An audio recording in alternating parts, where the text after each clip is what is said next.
Hello everyone and welcome to my YouTube channel. Today we are going to discuss about how to change battery icon color on your iPhone iOS 26.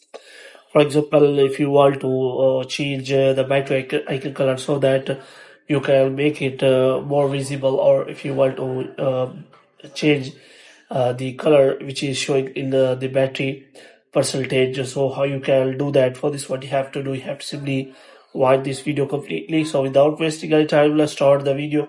So first of all, what you have to do, you have to simply go to settings, and here you have to simply go to general, and after that you have to click on software update, and you have to make sure that you have installed the latest version of iOS on your iPhone iOS 26. And after that, what you have to do, you have to simply go back.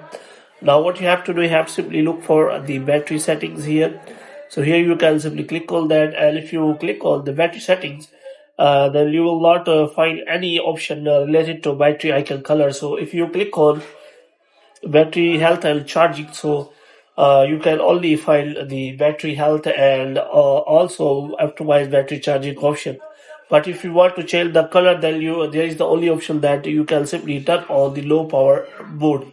So if you shift to low power mode, as you can see, the battery icon color has been changed to yellow.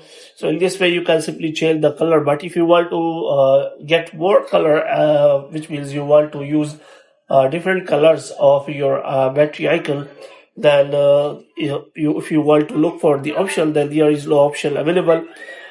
There maybe there are apps available which can simply change the look of your iPhone and also the look of your battery icon color. But if you want to change the battery icon color, then you can also change the apps icons and also home screen. So if you click on that customize options, and then you can simply click on dark option. So as you can see, in dark option, the battery icon color still remains the same. So if you select clear option or liquid glass option, then the battery icon color simply remains the same. But if you select a tilted option, the new option is available. The same option is available, and you will not be able to change the battery icon color. So basically, there is no still option available to change the battery icon color on your iPhone iOS 26. So hope you have liked this video. If you get more videos like these, you can subscribe our channel.